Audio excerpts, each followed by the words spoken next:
Orasinya ini model komunikasi antar elit lokal di Banten, sebuah refleksi untuk kajian komunikasi antar budaya di Provinsi Lampung. Persoalannya Predi itu dia pasti masalah. Oke, model komunikasi antar elit lokal di Banten menarik karena ini mencerminkan sejarah masa lalu yang kadang orang lupa dengan sejarah itu. Dengan memahami sejarah kita menjadi lebih arif. Selain itu Pak? Ya selain itu ini memunculkan wacana baru untuk penelitian baru karena saya menyisakan kesimpulan setelah saya meneliti bagaimana model komunikasi elit di Banten itu, saya lalu menarik benang merah ke Lampung. Pertanyaannya itu bagaimana di Lampung gitu, Mbak? Apakah sama seperti di Banten atau beda model komunikasinya? Kenapa pertanyaan itu muncul? Karena Banten dan Lampung itu jika dilihat secara historis itu sangat erat hubungannya. Jadi di sini ada nanti Nur bisa baca. Kerajaan Banten berdiri, ya. Ayahandanya Maulana Hasanuddin itu sudah mensiarkan Islam di Pugung, di Lampung. Itu sejak sebelum kerajaan Banten berdiri, malah, ya. 1530. Di mana tuh, Bro? Di Pugung. Raja di Lampung Timur. Di Lampung, di Pugung, di Tanggamus, ya. Tanggamus. Jadi itu pada tahun 1530, bayangkan. Nah, yang Kemudian pada 1552 ketika Sultan Hasanuddin itu dinobatkan sebagai Raja Banten, dia juga menyebarkan Islam di daerah pesisir, menyiarkan Islam di daerah pesisir dari mulai Kalianda sampai ke sana, ya. Kemudian pada masa itu juga Lampung dan Bengkulu telah menjadi bagian dari pengaruh kekuasaan Banten. Jadi Lampung dan Bengkulu itu bagian dari kekuasaan Banten pada masa Sultan Hasanuddin, ya. Bahkan jangan lupa Ratu Darah Putih, cikal bakal keturunan pahlawan nasional. Ratu Darah Putih itu cikal bakal keturunan pahlawan nasional Raden Inten II. Itu adalah adik. Siapa itu Pak? Adik Pak? Maulana Hasanuddin gitu loh. Siapa tadi Pak? Dia katakan bahwa rentang historis hubungan Banten dengan Lampung itu begitu kuat dan begitu lama, gitu kan? Jadi boleh dikatakan Banten itu saudara tuanya Lampung lah. jadi ya Ada penelitian yang mengkaji tentang bagaimana model komunikasi antara elit lokal di Lampung. Apakah persis sama seperti di Banten? Kalau di Banten kan ulama menjadi sentral utama di sana, ya, di samping Jawara dan Umaro. Apakah di Lampung posisinya seperti itu atau berbeda modelnya? Nah, ini yang saya katakan tadi menyisakan pertanyaan. Makanya dalam anak judulnya ada tadi sebuah refleksi untuk dan seterusnya kajian model komunikasi di Lampung. Gitu.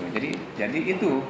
Jadi kita ingin mengangkat isu ini supaya diteliti lebih jauh bagaimana untuk kasus model komunikasi antar elit lokal di Lampung. Apakah sama dengan di Banten? Bagaimana di dalam konteks PIL sendiri misalnya. Nah, itu, Bro. Apakah sebagai pusat di situ seperti halnya di Banten atau ulama misalnya di bawah lembaga adat justru. Jadi elit adat yang kuat di Lampung misalnya, atau sebaliknya ulama di atas atau sejajar.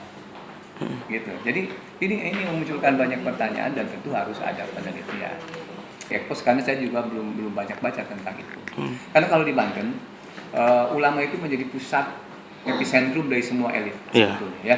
Jadi setiap Semua ada kalangan, keributan atau apapun bencana etnis dan sebagainya, ulama itu selalu jadi rujukan, gitu kan. Makanya di sana tidak pernah ada kerusuhan yang berarti, gitu kan.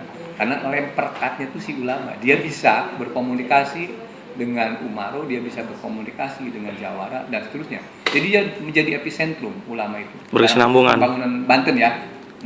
Gitu. Jadi, nah, apakah yang seperti itu terjadi di Lampung? Nah, ini menarik.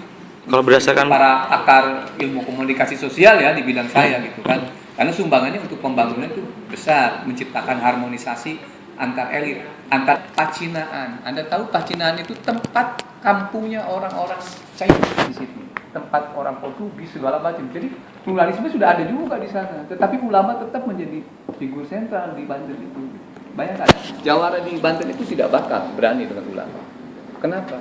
Karena si jawara itu lahir dari ulama. Bagaimana Anda lihat di pesantren itu ada silat, ada macam-macamnya, ada latihan spiritualisme, macam-macam latihan ilmu dalam lah dikatakannya di sana ya.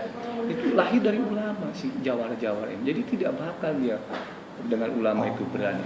Kalau ulama dari didikan jawara dari didikan ulama ya. Tapi kalau jawara yang berada di luar komunitas ulama, karena dibagi dua tuh di Banten tuh.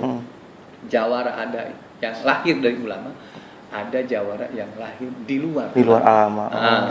Yang di luar ulama itu umumnya jawara-jawara dalam tanda petik yang tidak dekat dengan pesantren, seperti dekat dengan ilmu-ilmu hitam. Tapi kalau Baduy sana misalnya ya, itu jawara yang di luar kendali para ulama. Tetapi jawara yang dibawa ulama itulah yang banyak kontribusinya di Banten, membangun Banten bersama-sama Umarok dan elit lain. Tapi sejauh ini hasil disertasi kita sendiri untuk di Lampung gimana, Prof? Apanya? Untuk komunikasi elit. Itu belum ada kalau di Lampung. Makanya harus diteliti, gitu loh. Nanti para pakar ilmu komunikasi sosial harus segera meneliti itu.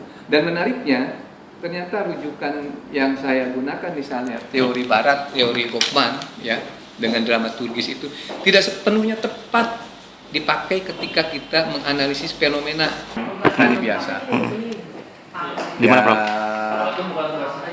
Di ujung kampung dusun sana, saya kira Daerah mana, Prof? di Menes ya. Pandeglang. Di Menes, di Pandeglang. Dia seorang petani, tapi saya banyak belajar bagaimana dia berdisiplin, bekerja keras, memotivasi saya untuk tetap sekolah. Ya. Malah dulu saya pernah dengan anak kampung itu Nur naik pohon meninjau, lalu saya tidak sekolah, dan ketika saya lihat ke bawah karena